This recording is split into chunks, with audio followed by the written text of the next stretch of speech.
తెనాలిలోని CPI కార్యాలయంలో మహాత్మా జ్యోతిరావు పూలే చిత్రం ఈ నెల 10వ తేదీ నుంచి ప్రతిరోజు ఉదయం 9:30 గంటలకు పెమ్మసాని థియేటర్లో ఒక ఆట ప్రదర్శన జరుగుతుందని తెలిపారు. సిపిఐ కార్యాలయంలో మీడియాతో వారు సినిమా ప్రదర్శన గురించి వివరించారు. చిత్రలేఖనోపాధ్యాయులు బెల్లంకొండ వెంకట్లు మహాత్మా జ్యోతిరావు పూలే ప్రదర్శన వివరాలను వెల్లడించారు.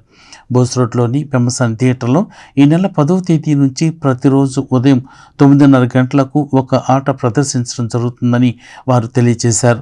ఈ సందర్భంగా మహాత్మా జ్యోతిరావు పూలే చిత్ర విశేషాలను తెలిపారు. భావి తరాలకు నాటి చరిత్రను చెప్పేందుకు సినిమా మాధ్యమం ఎంతో ఉపయోగపడుతుందని వారికి ఈ సందర్భంగా పేర్కొన్నారు. తెనాలికి చెందిన 20 మంది కళాకారులు నటించిన మహాత్మా జ్యోతిరావు పూలే చిత్రాన్ని ప్రతి ఒక్కరూ చూసి నాటి చరిత్రను భావితరాలకు స్ఫూర్తినిచ్చే విధంగా ఈ చిత్రాన్ని ఆదరించాలని వారు కోరారు. మహాత్మా జ్యోతిరావు పూలే అనే చిత్రాన్ని మన తెనాలి ప్రాంతంలో నిర్మించడం అభినందనీయం, హర్షణీయం. ఇలాంటి సినిమాలని ప్రతి ఒక్కరూ ముఖ్యంగా ఎవరి కోసం అయితే జ్యోతిరావు గారు పూలే గారు శ్రమించారో, మహిళలకి విద్య అనేది ఎంతో అవసరం అని చెప్పింది ఆయన. విద్య ఉంటే ఏదైనా సాధించవచ్చని తెలిపింది ఆయన. 1848 సంవత్సరంలో దేశంలోనే తొలి మహిళా పాఠశాల ప్రారంభించింది జ్యోతిరావు పూలే గారు.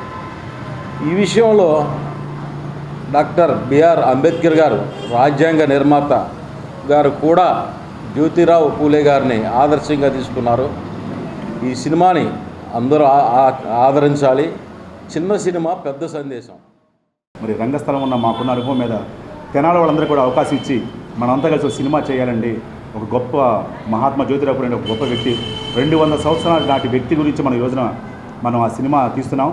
ప్రతి ఒక్కరు కూడా అందరూ వచ్చి ఈ సినిమాలో నటించాలని చెప్పినప్పుడు మా అందరూ సంతోషం వేస్తుంది. మరి ఆర్టిస్టులకి డబ్బులకే కానివ్వండి, లేకపోతే ఆటోలకి కానీ ప్రతి ఒక్క కెమెరామాన్కి కానివ్వండి, మరి తన వంతు సహకారం అందించండి మరి ముందుకొచ్చే యోహాన్ గారు. మరి ఈ సినిమాని తెనాలి ప్రజలందరూ కూడా చూడాలని చెప్పని 10వ తారీఖు నుంచి ఒక వారం రోజుల పాటు ప్రదర్శన ఉంటుంది. ఈ వారం రోజుల్లో ప్రతి ఒక్క కళాకారులు, ప్రతి ఒక్క అందరికీ మాకు ఇదే ఆహ్వానం, ప్రతి ఒక్కరు చూడగల సినిమా. జ్యోతిరావు మహాత్మా పూలే, జ్యోతిరావు అంటే గాంధీజీ గారి కంటే మహాత్మగా ముందుగా గౌరవించబడ్డ వ్యక్తి జ్యోతిరావు పూలే గారు.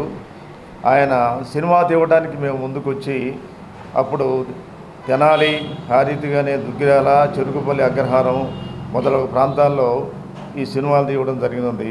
అందులో ముఖ్యంగా తెనాలి ప్రాంతానికి చెందిన నటులు 20 మందికి పైగా నటించారు. దుగ్గిరాల్లో కొంతమంది నటులు, ఆ రీతిగానే పశ్చిమ గోదావరి జిల్లా నుంచి కూడా కొంతమంది నటులు వచ్చి నటించారు. ఈ చిత్రాన్ని ఇప్పటికీ విడుదల చేస్తున్నందుకు మీరందరూ కూడా రేపు ప్రారంభించబోయే సమయంలో పెమ్మసాని థియేటర్కి వచ్చి ఈ చిత్రాన్ని వీక్షించవలసిందిగా మనం చేస్తున్నాం.